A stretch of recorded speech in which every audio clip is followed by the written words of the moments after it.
our donors to make this beautiful tombstone possible. Without your assistance, I don't think we could have done it.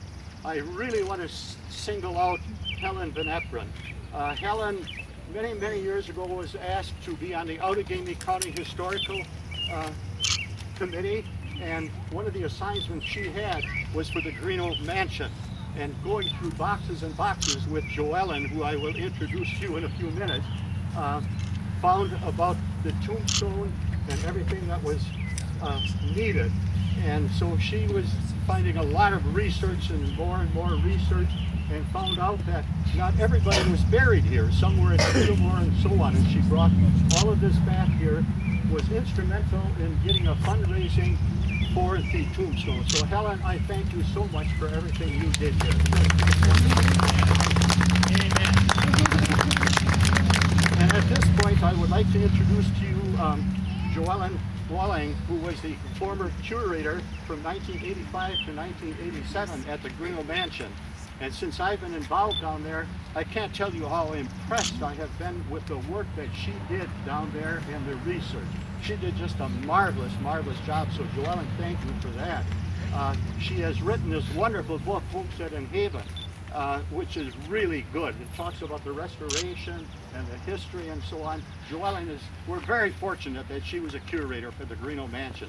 So at this particular time, I would like to introduce Joellen to you and say a few words. Okay, Joellen? Well, thank you first for inviting me here. The Grignon presence in what is now Kaukauna began in about 1813 when Augustin Grignon settled here. At the time, Kaukauna was considered a suburb of Green Bay, even though there was a distance of about 30 miles. I'm going to include several quotes in this short talk. It's only 5 minutes, so I won't keep you standing long. But it gives you an idea of what the early contemporaries of the Grignons thought of the place. And the first quote is by Samuel Starrow in 1817. Quote, "I passed 2 springs strongly impregnated with sulfur, and at night stopped at a rapid of the river called Kaukauna. Being the last house and the last whites I expected to see for a distance of 250 miles. Gives you a feel for how remote this was. End quote on that. Kaukauna was the location of a Menominee village and the site of a portage of around the rapids in the river. And this was the ideal location for a trading post and a portaging business. Daniel Whitney narrated in 1821, quote, "At Grand Kaukauna, they had to unload and cart the goods about 1 mile, and the Indians going into the water, pushing, lifting, and hauling the boats over the rapids, then reloading and poling them up to the Grand Chute, which is now Appleton." End quote. Augustin and his Métis or Scottish Menominee wife, Nancy, had 5 children, the oldest of whom was Charles Augustin Grignon, the Grignon Mansion's builder. Mrs. Mary Ann Brevoort Bristol wrote in a letter about the Grignons, and this is a daughter of Augustin. At the time, 1824, there was nothing between Fort Howard and Fort Winnebago but Grand Kaukauna, where stood one house occupied by Augustin Grignon, where I was invited to attend his daughter's wedding. She married Ebenezer Childs. Quite a large party attended. All came in a large boat called a bateau. The bride was dressed in white muslin. On the table for supper were all kinds of wild meat: bear, deer, muskrat, raccoon, turkey, quail, pigeon, skunk, and porcupine with the quills on. Her mother was an Indian woman. End quote. As young men, Charles and his brother Alex ran the post after Augustin and Nancy moved to Butamore. The decade of the 1830s was a time of transition for Wisconsin. Fur traders found their livelihood was becoming obsolete. Accordingly, some followed the trade as it moved west. Traders who remained in the Fox River Valley discovered that their skills proved profitable for a time. The traders' ties to Native American tribes and their knowledge of native languages provided a lucrative, albeit short-lived opportunity for employment as translators and negotiators. Although the Treaty of the Cedars settlement provided a sizable nest egg for building the mansion, it also marked the end of the family's trading. Opening up the land for settlement and consequently moving the Native Americans to reservations ended the fur trade in the area. Free-range trapping worked well in unsettled woodlands and prairies, but the industry could not be sustained near settled farmland. We believe that Charles built the Grignon Mansion as an enticement for Mary Elizabeth to make her home in the primitive territory that was the Wisconsin frontier. The elegant mansion must have been a great persuader for someone used to the culture and social life of the more settled Pennsylvania and Ohio. Charles went on to become the first town chairman for the town of Kaukauna and the first treasurer for Outagamie County. He also represented the Native American tribes during continuing treaty negotiations and traveled to Washington, D.C. on at least 3 occasions in this capacity. Charles A. Grignon died suddenly in 1862, leaving Mary Elizabeth pregnant and responsible for their 8 surviving children. Mary continued to live in the mansion until her death in 1898. Several of the older children continued to live at home, presumably to help their mother financially as well as to care for the younger children.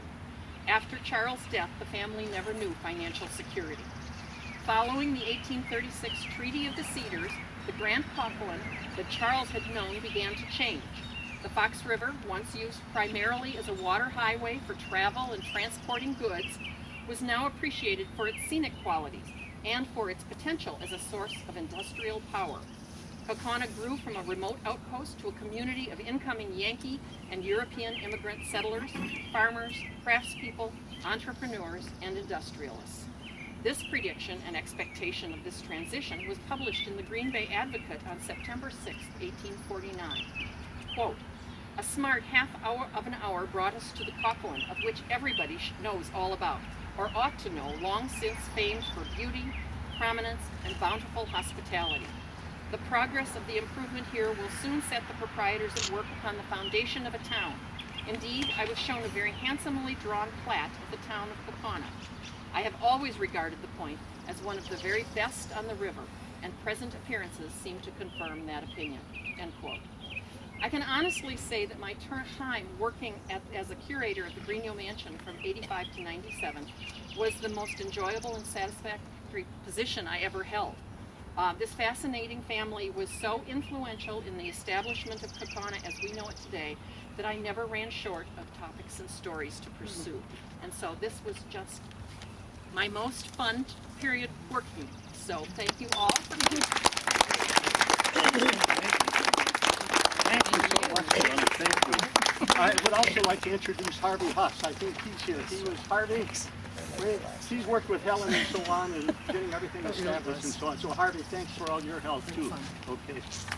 At this time, I'd like to introduce to you Father Tom Pomeroy, graduate of Kaukauna High School and pastor at Holy Cross. And it's very important that we have him here because this land belonged to the Grignos, and when Holy Cross was established, the Grignon family donated this land for the Holy Cross Cemetery. So we're very fortunate. So Father Tom is going to give a blessing for the tombstone. Thank you, Tom. Well, thank you all very much. I was so happy when I was asked to do this because when I was about 6th grade or so, probably 12 years old, late 70s, I used to go to the Grignon home. And at that time, it was run a little bit more differently. You could just give a quarter, and they'd let you run through the house. So I'd put my quarter in, and I'd go in there, and I'd play with the swords. I'd play with the guns. I would read the cookbooks, and you had mentioned porcupine and stuff. In the cookbooks, they had those recipes. And I loved just sitting there reading that cookbook, and I even put on the beaver skin top hat.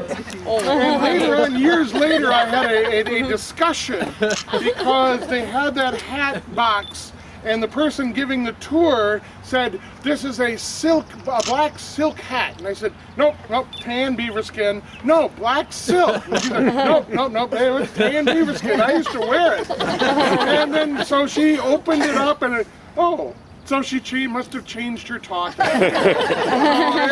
had a wonderful time. But it's so important. I think this gave me my love for history to the point where I eventually went to UW-Madison and got my degree in history. I think because the sparking from what I had at the Grignon home. So it's a wonderful, wonderful thing that I had in my city here that helped form me who I am. Because it's very important to know our history. We know where we came from, we know where we're going. And if we know where we're going, if we know who we are, and the people who are buried on this plot and mentioned on this memorial help us know who we are here in Kaukauna. And if we know who we are, we know where we're going. It's important to know our family history and our family trees, but this is our civic family. And then we need to know our civic family as well, so that we can care for one another in our city here in Kaukauna. So let us take a moment and just in a moment of silence pray for those who are buried in this plot. And as we pray for them, we'll then bless the monument so that all generations after us will remember them, remember what they did, and know who they are.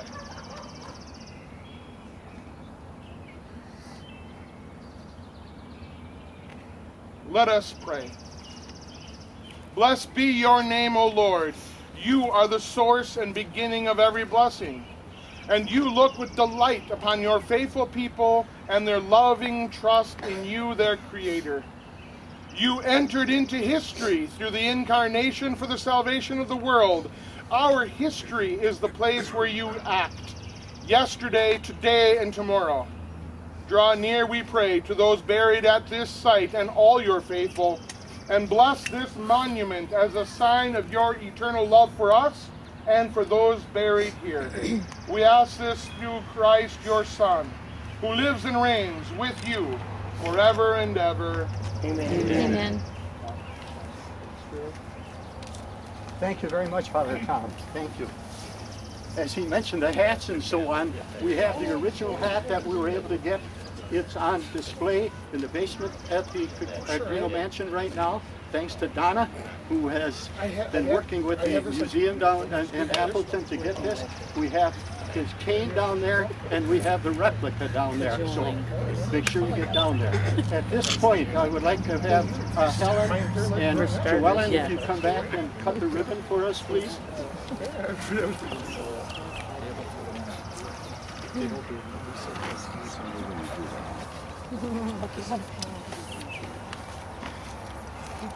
She's got the scissors.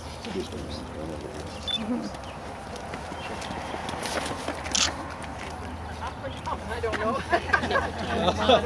Make sure you get pictures.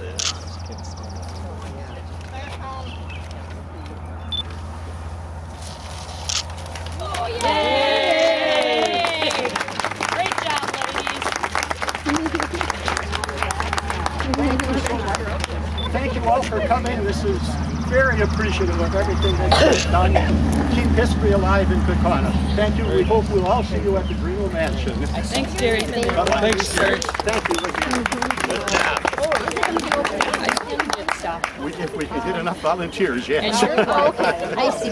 Yes, it's planned on every Saturday and Sunday from noon until 4, I think. One nation, under God, indivisible, with liberty and justice for all. Thank you, Emma. Next, I'd like to introduce to you Mark Pajorley. Mark is the chairman of the Grignon Mansion board, and he's our MC for today, and he'll be going through much of the program coming up right now. Mark? Thank you, Bruce. On behalf of the board again, I'd like to reiterate Bruce's comments and thank you all for coming today. This is really a great event in the history of Kaukauna, the county of Outagamie, and the state of Wisconsin as well. So I'm excited to be here, and I know you guys are as well too. We have some dignitaries here that I'd like to introduce to you today. First of all, to my left is Mayor Jean Racine.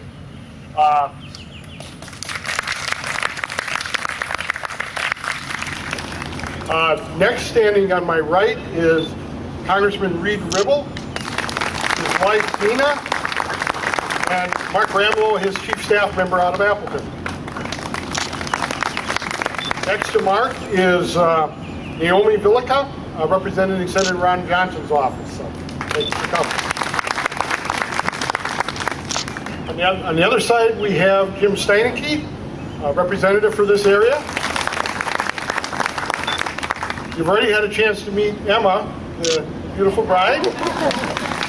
And we also have another Emma, also another beautiful bride. This is Emma Spears. So thank you all for coming. I'd also like to introduce the Grignon board members. First of all, that should be right behind me or somewhere. I'm not sure who that was. Bruce Worsham, who introduced us today. Bruce is the vice chair of the Grignon Mansion board. Craig Lamb, who is not able to be here today, is our secretary. Richard Pauls is a board member, not able to be here today as well. Okay. Mark Abel is hiding somewhere out in the back in the blue shirt. Raise your hand, Mark. Paul Bachhuber, and I think he's wearing the shades over there. Lynn Collins. Where's Lynn hiding? Oh, way in the back there. Lynn. Raise your hand, Lynn, so everybody can see you. Is Judy Verhagen out front? Judy? Oh, okay. And Rebecca Wellhouse. Where's Becky? There she is.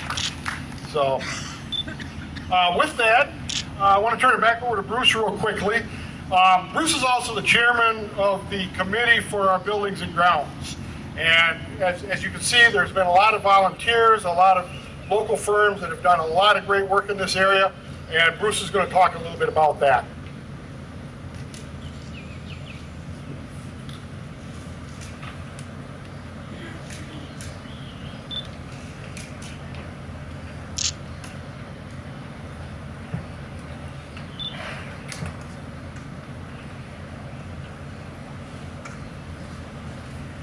Okay, we just want to thank all of the volunteers. There's so many of them that have helped in the last year and a half getting this building ready for today. And we want to thank each and every one of them for all they've done, and all of the business community that has contributed so much towards the reopening of this facility. There's a few people that have spent an awful lot of time down here on a weekly basis, and I would just like to mention their names and recognize them for the efforts that they put in here. That would be Al and Donna Borchard. And if you're out there, just raise your arm up. They might be downstairs working yet. So, and also Joe and Kathy DeBrune and Jerry Kroll.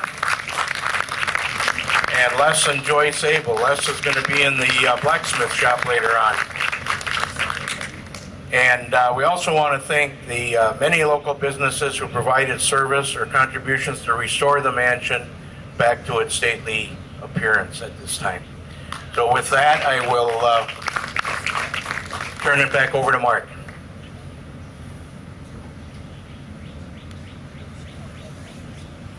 Okay, thank you, Bruce. What I'm going to talk a little bit about next is a history of the Grignon Mansion, and maybe just even a little broader aspect of the history of the area and the significance of the Grignons to the fur trading history of this area, both of the city of Kaukauna, Outagamie County, and the state of Wisconsin. Our story here really starts in 1818 when Augustine Grignon moved from Green Bay to Kaukauna and basically purchased his 1,000 acres of land on what was then called the lower rapids of the Fox River.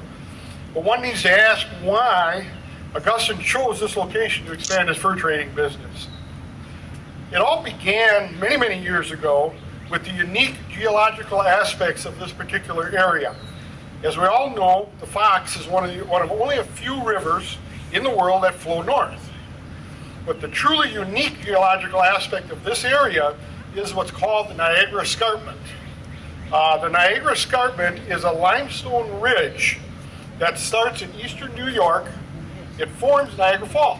It is the ridge that makes Niagara Falls happen. It continues through Ontario. It forms the northern shores of Lake Huron and Lake Michigan, and then turns to the south, forming Washington Island, Door County. East of Kaukauna, it's known as the Ledge. Further south, it forms High Cliff, and the eastern side of Lake Winnebago as well. It proceeds through southern Wisconsin and ends in northern Illinois. That limestone ridge and the limestone in the river basically was modified by the glaciers to form the beauty of the area that we have here known as Kaukauna and Outagamie County. Okay? It is interesting to note that The height of Niagara Falls is approximately 165 feet. The level of Lake Winnebago before the dams and before the canal is 165 feet higher than the Bay of Green Bay. So what happens at Niagara Falls also happens between Lake Winnebago and Green Bay. It just doesn't happen all at one place anymore because the Wisconsin lobe of the glaciers leveled this area. It does create some very interesting history about the Fox River.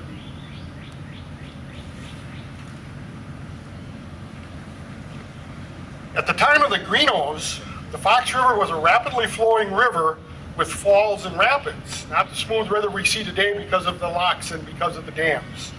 From Lake Winnebago to Appleton, the river dropped about 6 feet, creating what we know today as Little Lake Butte. Okay? From North Appleton past Kimberly, the river dropped approximately 43 feet, creating falls and rapids the French name Le Grand Chute, or as we know today, the township of Grand Chute is named after that. From Kimberly to Kaukauna, the Fox dropped another 42 feet, creating another set of rapids, which the French name Le Petite Chute. I'm not a French major, so I probably have that totally wrong. Or as we know it, Little Chute. Okay? In Kaukauna, however, the Fox River drops nearly 60 feet. The level of the water right across here is approximately 60 feet lower than the water ahead of the Kaukauna Dam. That's why Kaukauna became known as the electric city. The water power, that elevation created a lot of energy that could be used later for industry, and once it was harnessed with the building of the canal and the dams. The French, basically the French called this area Le Grand Kaukauna. Okay? You've heard of the project, the Grand Kaukauna, for the portion of the tomb in the upper mill that is being restored. The French name is actually an adaptation of the original Indian name, which was called Kaukauna, which really meant a place to fish. And what happened, because of the waterfalls just upstream of where we are today, all of the fish came up from Green Bay and the river and could not get past this point. So just out in front of us here was probably in Native American times the best fishing spot in the state of Wisconsin.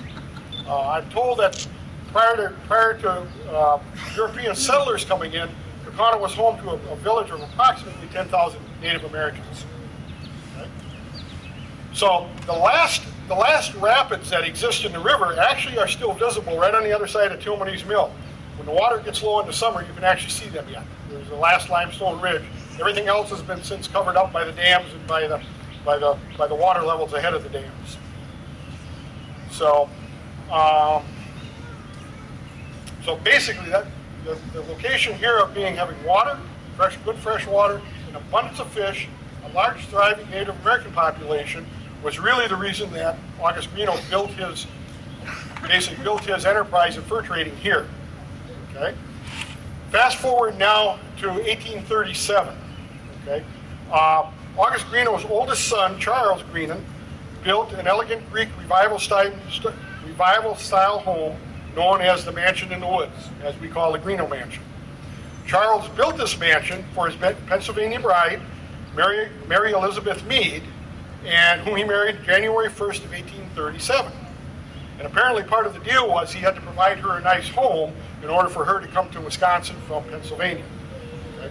She obviously was an elegant lady, just based on the dress and based on the portrayal here by Emma to my left.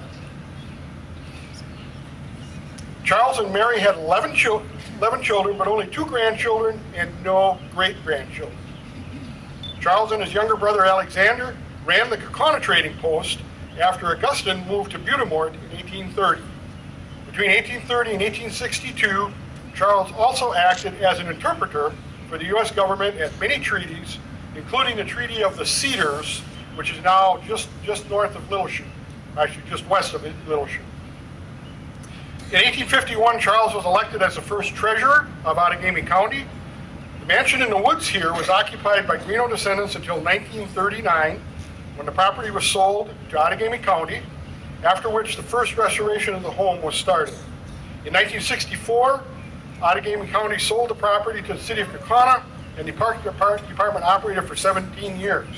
In 1981, the Outagamie County Historical Society purchased it back, And in 1986, a full basement was added to the building and much of the interior restoration was done. In January 2012, the property was sold back to the city of Kaukauna, and the city created the Grignon Mansion Board to oversee and manage the facility. That board and the many volunteers have worked diligently to get the mansion restored to its original condition today and this grand reopening. So again, thank you for being part of that historic event.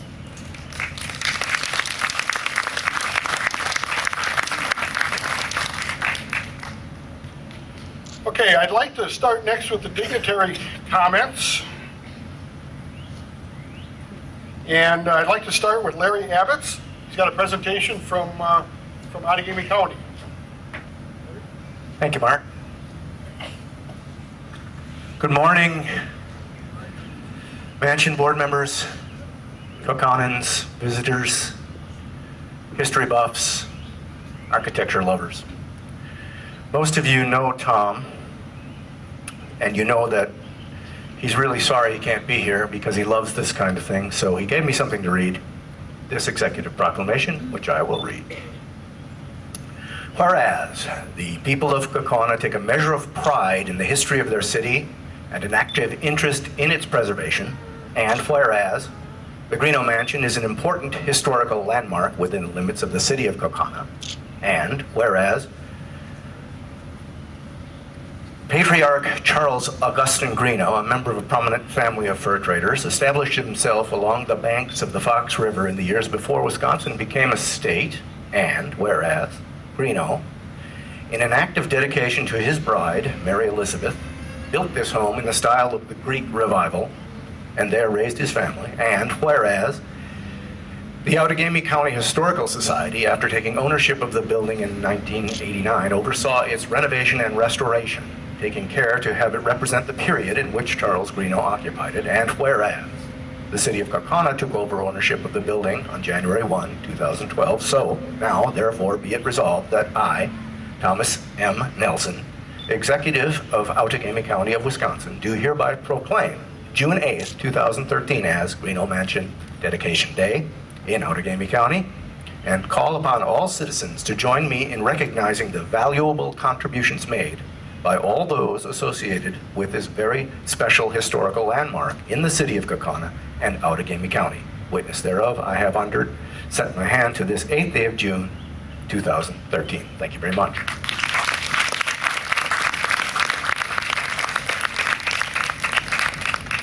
Thank you, Larry, and please give our thanks to everyone else at the county as well. Okay, next on the rundown, I'd like to introduce to you Reed Ribble, who would like to make a few comments. Thanks, Mark, and good morning, everybody. I want to limit my comments. I'll be very, very brief, but I want to limit my comments to two topics: history and charity, history and generosity. And if it's okay with you, Wisconsin's motto is forward. And I think it's an appropriate motto for Wisconsinites because we always want to move forward. We want to be doing things better and advance our society for our children and grandchildren. But I also know that those of you who drove here this morning, at some point when you were driving here, you looked in the rearview mirror. You looked at what was behind you, and that was history. I might use this beautiful tree here or any of these beautiful trees as an example of that. Everything we see above the ground is forward. That's the future. That's tomorrow. That's the growth of what we see. We often don't look at or even aren't aware of the history. And that's the roots that are underneath that tree. That may be as large as the tree itself. It's the history that informs and provides the nutrients for moving forward. And if we ignore history, we do so at our peril because our history informs us of tomorrow. It gives us the warnings of the mistakes made. It gives us the examples of the successes offered. And really, it's important that we honor our history and we protect it and preserve it, which takes me to charity. Augustin Grignon, the eulogist said of him that he was a generous person who lived his life with an open hand, and I think that's a wonderful example of charity. When you have an open hand, what you own and what you have is free to be released into the community, into the people and citizens around you. Let's face it, it's often the joy of the giver more than the receiver when gifts are given. And he had this open hand, and I think it's a wonderful example because if he were to close his hand and nothing could get out, he recognized the fact that nothing also could get in. And an open hand is really the very thing that causes volunteers like Emma to show up today, causes volunteers who work here to keep the building open, the men and women who did the reconstruction and rebuilt this and remade it, the donors who provided the funding. All of those things were done with an open hand so that we can preserve our heritage and history, so that this history can inform us of our decisions going forward as we move together here in Kaukauna. It's a wonderful building. I hope you have a chance to spend some time in it and take a look around. To all those who have volunteered and donated to make this happen, thank you very much for your generosity. Thank you for having an open hand so that we could be here today. Thank you. Thank you, Reed. Okay, next on our rundown, Jim Steinecke, local assemblyman. Thank you, Mark. I'd ask that in the future we try to put me before Congressman Ribble because he's always such a tough act to follow. I want to thank you all for the opportunity to be here today to celebrate the reopening of Grignon Mansion. Obviously, it's a critical part of Kaukauna's history. The Grignon family's roots here trace back to the 1700s, and with the reopening of their famous home, their legacy will not fade into history. The accomplishment we celebrate today is a large part of the reason I really fell in love with the city and have made it my adopted home. It's a community that values family, tradition, and the importance of remembering your roots. This commitment is exemplified by the 9-person committee that worked so hard to get to this day, along with all of the others that pitched in along the way. If not for the people that were willing to devote their time and energy to this project, an important piece of our city's history may well have been forgotten. So as much as today is a celebration of history and the mansion itself, for me, it's even more importantly a celebration to recognize the people and the community that made this all possible. So I want to thank all of you that had any part in this and everybody for showing up today. I hope you enjoy the tours and enjoy the rest of the day. So thank you for allowing me to be here. Thank you, Jim.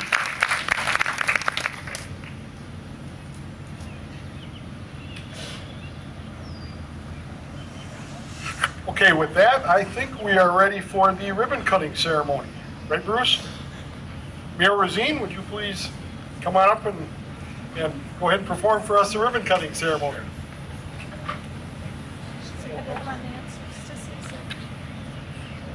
Before we cut the ribbon, I just wanted to say a few words. First of all, I want to thank the many people that showed up here today. I think this is great.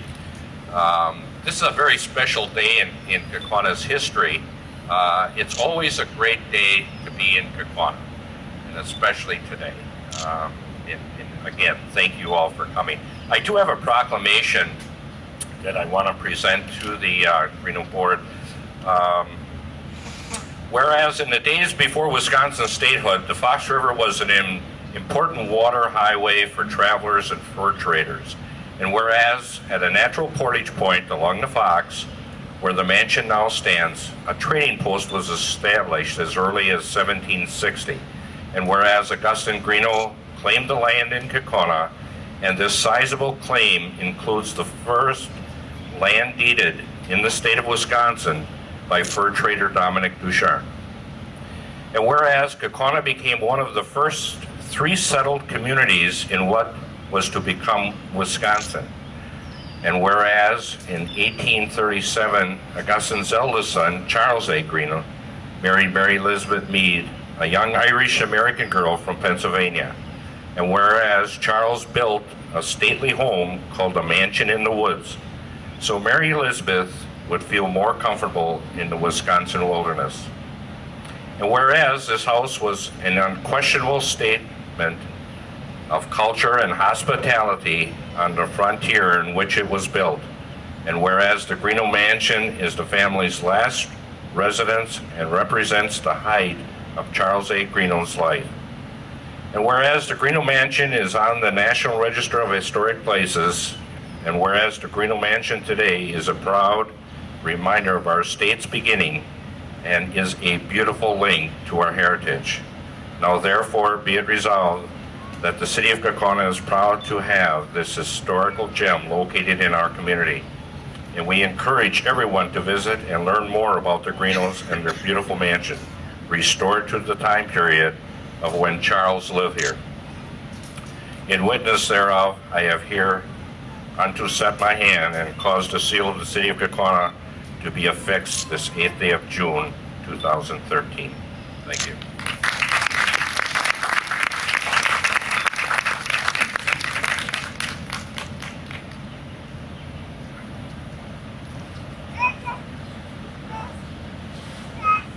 So then we'll continue on with the ribbon cutting this morning.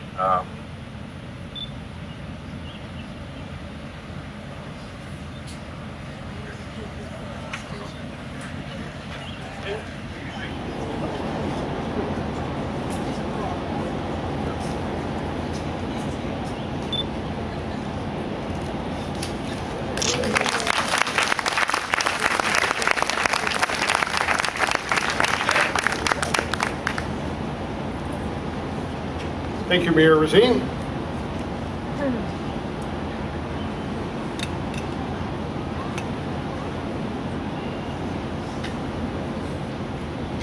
Okay, I do want to say a few more thank yous here. First of all, I want to thank all of you folks on behalf of the Grignon Board for attending today.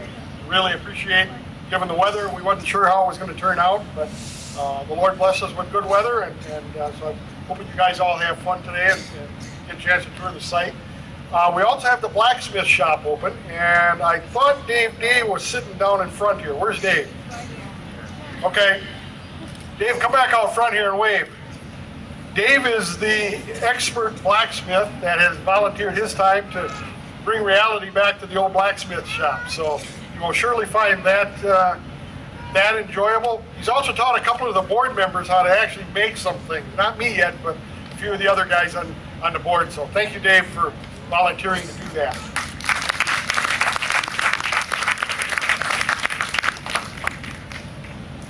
So I would be remiss if I didn't remind people that the Grignon home and the Grignon home work that's behind us. We still have a lot of work to go to continue to improve the historical significance and the quality of the experience down here. So with that work that still needs to be done, the Grignon Board and the Friends of the Mansion welcome any volunteers willing to give their time and talents to help maintain and operate the mansion. So any of you out there that have an interest in doing some small part for the mansion, please try to catch up with one of the board members today, one of the volunteers today, and make that fact known. We'd love all the help we can get. So with that, this pretty much concludes our ceremony today. The mansion is open for self-guided tours. Because you're all here today, our charge for the tours is at half of what our normal rate will be following today. So I strongly encourage you to take a tour through the mansion, take a tour through the blacksmith shop, and just have a very, very nice day in general. So thanks again for coming. Appreciate you being here.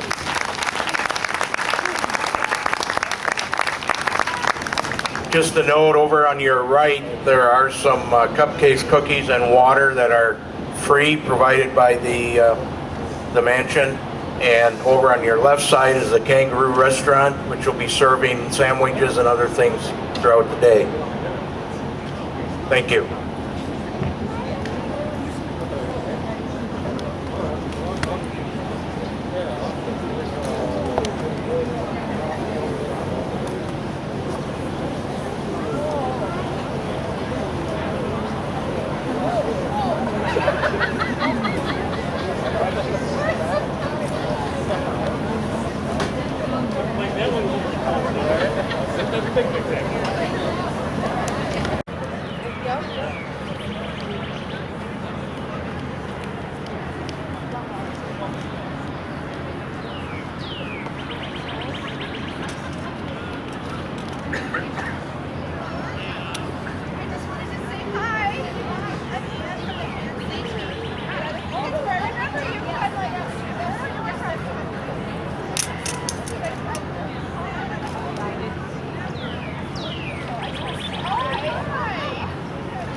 Well,